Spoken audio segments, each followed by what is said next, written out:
Hello dear students, today we are going to see the remaining part of this lesson on page number 29. On the opposite side of the street was a restaurant of no great pretensions. तर बघा सोपीच्या बाबतीमध्ये नेमकं काय घडलेलं होतं, आता सोपीने काय विचार केलेला आहे हे आपल्याला या पेजमधून बघायचं आहे. रस्त्याच्या विरुद्ध बाजूला अगदी साधंसुधं असं एक साधंसं रेस्टॉरंट होतं. It catered to large appetites and modest purses. म्हणजेच त्याला भूक लागलेली होती, परंतु पोट भरून जेवणाऱ्या पण खिसे छोटे असणाऱ्याची भूक ते हॉटेल काय करत होतं, भागवत होतं. म्हणजे टपरीवरचं दुकान होतं ते. Its crockery and atmosphere were thick, its soup and napery thin. तर तिथली क्रॉकरी आणि त्याचबरोबर तिथलं जे वातावरण होतं, तिथली क्रॉकरी आणि तिथले वातावरण घट्ट होतं. तिथले सूप आणि मेजवरील कापड देखील कसं होतं, पातळ होतं. टेबलवरचं कापड, नेपरी थिन म्हणजे थिन मीन्स पातळ. इन टू दिस प्लेस सोपी बिटूक हिमसेल्फ विदाऊट चॅलेंज. म्हणजेच त्या ठिकाणी सोपीला कुठल्याही अडचणीशिवाय प्रवेश घेण्यात आला होता. म्हणजे रेस्टॉरंटमध्ये जाता आलं होतं. पहिल्या हॉटेलमध्ये अशा प्रकारचं त्याला प्रवेश घेणं अडचण निर्माण झाली होती, परंतु या हॉटेलमध्ये त्याला कुठल्याही प्रकारची अडचण निर्माण झालेली नव्हती. बघा आता, at a table he sat and consume म्हणजे एट, खाल्ले. कन्झ्यूमचा सिमिलर वर्ड्स काय होतो, एट. आता हे पास्ट टेन्स असल्यामुळे एट मीन्स खाल्ले असा त्या ठिकाणी अर्थ घ्यायचा आहे. काय खाल्लेलं होतं, तर at a table he sat and consume beef steak, flapjacks, doughnuts and pie. तर त्यांनी त्या ठिकाणी एका टेबलवर बसून त्यांनी beef steak, flapjacks, doughnut and pie खाल्ले. And then he told the waiter the fact that the minutest coin and himself were total strangers. हे सगळं खाऊन झाल्यानंतर मग त्याने त्या वेटरला त्याची खरी स्थिती काय आहे ही सांगितली, की त्याच्याकडे एकही कॉईन किंवा एकही पैसा द्यायला नाही आहे. असं जर असेल तर काय होईल मित्र हो, जर आपण हॉटेलमध्ये गेलो असेल आणि त्या हॉटेलमध्ये खाल्लं असेल, कुठलं नाश्ता किंवा कुठला पदार्थ आपण डिमांड केल्यानंतर खाऊन बाहेर निघायचं असेल, तर अशा वेळेस आपल्याला ते वेटर जाऊ देतील का, नाही. तर उलट आपल्याला काय करतील, ते तेवढ्या सगळ्या लोकांसमोर आपला इन्सल्ट तर करतील आणि रागवतील सुद्धा. तर आता बघा त्या ठिकाणी काय नेमकं सोपीच्या बाबतीत घडते हे बघा. Now get busy and call a cop said Soapy and don't keep a gentleman waiting. बघा सोपीच काय म्हणाला त्या वेटरला, ताबडतोब माझ्याकडे तुम्हाला पैसे द्यासाठी नाही आहे, म्हणून तुम्ही ताबडतोब काय करा, तुम्ही पोलिसांना बोलवा. And don't keep a gentleman waiting. तर माझ्यासारख्या सद्गृहस्थांना वाट पाहायला लावू नका, पटकन तुम्ही मला काय करा, पोलिसाच्या ताब्यात द्या. No cop for you said the waiter with a voice like a butter cakes and I like the cherry in Manhattan cocktail. हे कोण, तर वेटर हा जो आहे हॉटेलचा, तो थोडा रागात आला होता आणि रागात येऊन त्याचा इन्सल्ट करू राहिला सोपीचा, त्याला शिवीगाळ करत होता. तो काय म्हणाला नेमकं, अरे भामट्या, तुझ्यासाठी पोलीस बोलण्याची गरज नाही. लोण्याच्या केकसारख्या मऊ आवाजात आणि मॅनहॅटन कॉकटेलमधल्या चेरीसारख्या लालभडक डोळ्यांनी तो वेटर त्याच्यावर ओरडला होता. Neatly upon his left ear on the callus payment to waiters pitched soapy. बघा काय अवस्था केली होती सोपीची. मग हॉटेलमधल्या 2 वेटरांनी सोपीला नेमके त्याच्या डाव्या कानावर कठीण फुटपाथावर नेऊन आदळलं, फेकून दिलं त्याला उचलून. ही अरोज जॉईंट बाय जॉईंट. तर सुताराची मोजण्याची पट्टी उघडावी तसे आपला एक एक अवयव उलगडत तो उठला, कारण त्याला त्या दोघांनी उचलून काय केलं होतं, त्या ठिकाणी रस्त्याच्या कडेला फेकून दिलेलं होतं. As a carpenter's rule opens and dusted his clothes arrest seem now but and elusive dream. तर सुताराच्या मोजण्याची पट्टी उघडावी तसे आपला एक एक बॉडी पार्ट्स म्हणजेच अवयव उलगडत तो उठला. त्याने आपले कपडे झटकले, कारण कपडे झटकले म्हणजे त्याला धुळीमध्ये फेकण्यात आलं असेल ना, त्यामुळे त्याच्या कपड्याला जी लागलेली धूळ होती ती त्याने झटकून काढली होती. Arrest seem now but and elusive dream. अटक होणे हे आता एक त्याला जे वाटत होतं, मला किमान अटक व्हावी, हे आता माझ्यासाठी एक स्वप्नच वाटू लागलं होतं. म्हणजे अशक्य गोष्ट आहे बा, इलिसिव्ह ड्रीम आहे, दुष्प्राय असं स्वप्न वाटू लागलं होतं. आपल्याला अटक होणार नाही असं त्याला त्या ठिकाणी दिसून येत होतं. कोणी आपल्यासाठी पोलीस बोलवणार नाही आहे. The island seem very far away. बेट खूपच दूर राहिल्यासारखं वाटले. A policeman who stood before a drug store 2 doors away laugh and walk down the street.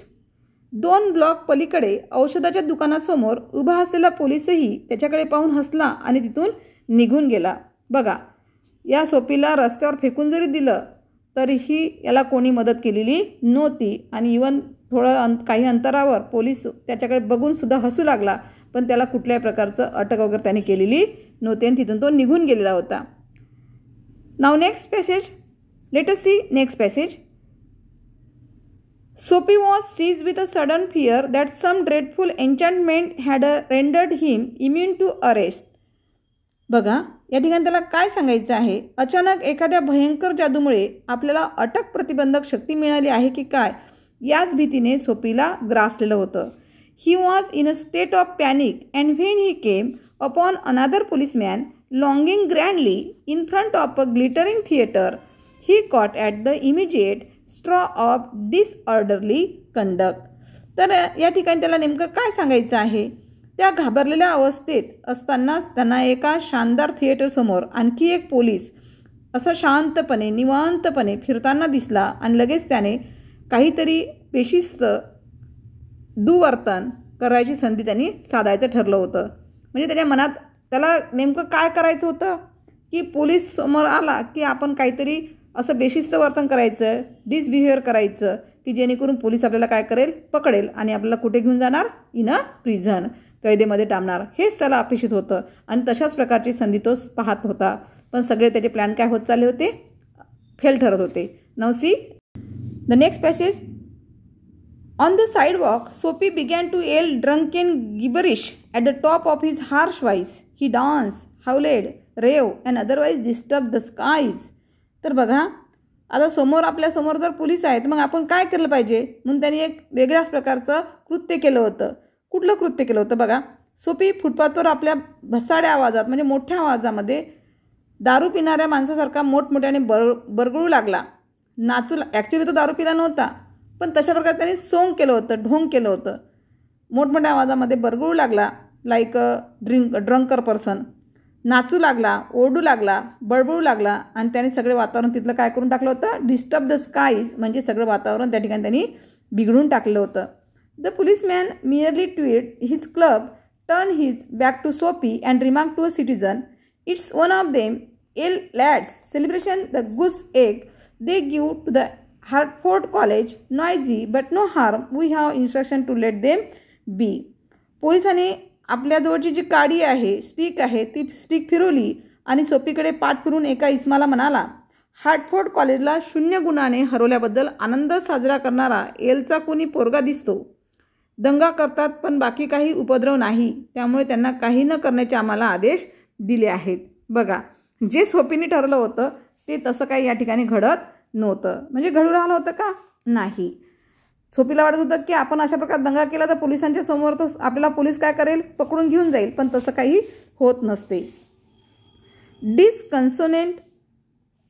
डिस्कॉन्सोलेट Soapy stop his unavailing racket. Would never a policeman lay hands on him. In his fancy the island seem an unattainable Arcadia. He button his thin coat against the chilling wind. निराश झालेल्या सोपीने त्याचा फुकट गेलेला उपद्रव थांबवला. एखादा police त्याला कधीच पकडला नव्हता का. त्याच्या कल्पनेमधले जे बेट म्हणजे जणू अप्राप्य असं नंदनवनसारखं होतं. थंडगार वाऱ्यापासून रक्षण करण्यासाठी त्याने आपल्या पातळ कोटाची बटणे बंद केली, कारण त्या ठिकाणची जी वारा होती ती कशी होती, थंडगार होती आणि त्याला थंडगार हवा लागत असल्यामुळे त्यांनी काय केली, जो घातलेला कोट होता त्या कोटची सर्व बटणे त्यांनी बंद केलेली होती. Now see next passage. In a cigar store, he saw a well-dressed man lighting a cigar at the swinging light. He had means सिगारच्या दुकानात. आता नेक्स्ट इन्सिडेंट सांगितलं त्यांनी. सिगारच्या दुकानात लटकत्या दिव्याखाली एक झकपक पोशाख केलेला मनुष्य सिगार पेटवताना तिला दिसला. म्हणजे बिडी, सिगार मीन्स सिगारेट नाही का, किंवा बिडी. He had set his silk umbrella by the door on entering. Sophie stepped inside, grabbed the umbrella and sauntered off with it slowly. The man at cigar light followed hastily. तर बघा आता दुसरा एक incident त्याने केलेला होता की जेणेकरून याच्यामुळे सुद्धा आपल्याला काय होईल, जेलमध्ये जाता येईल. तर त्याने काय इन्सिडेंट केला होता, काय आगाऊपणा केला होता. तर सिगारच्या दुकानात लटकत्या दिव्याखाली एक असा अट्रॅक्टिव्ह पोशाख घातलेला मनुष्य सिगार पेटवून त्याला दिसला आणि त्याने आत शिरला. आत शिरताना दरवाजाजवळ त्याने आपली काय ठेवली होती, एक छत्री ठेवली होती. सोफीने आत पाऊल टाकले, छत्री घेतली आणि शांतपणे रमतगमत तिथून बाहेर पडला. सॉन्टर्न ऑफ विथ इट स्लोली म्हणजे हळुवारपणे तिथून बाहेर तो पडला. The man at the cigar light followed hastily आणि सिगार लाईटजवळचा मनुष्य घाईघाईने त्याच्या मागून निघाला. कारण ॲक्च्युली जी अंब्रेला होती, छत्री होती, ती छत्री कुणाची होती, त्या सिगार ओढणाऱ्या माणसाची होती. पण सोफीने काय केलं, तो माणूस सिगार ओढत आहे, त्याला लक्ष राहणार नाही, त्याची आहे म्हणून तो त्या ठिकाणी चिडवण्यासाठी तो ती अंब्रेला घेऊन हळुवारपणे डोलत डोलत निघाला. My umbrella he said sternly. माझी छत्री, तो कठोर आवाजात म्हणाला. Oh is it, sneered Soapy, adding insult to petit larceny. Well, why don't you call a policeman, I took it. Your umbrella, why don't you call a cop, there stands one on the corner. बघा, तर तोच कसा त्याच्याशी बोलतो आहे त्या माणसाशी. बघा सोफी कसा बोलत आहे. माझी छत्री, तो माणूस त्या ठिकाणी जोरात म्हणाला. असं का.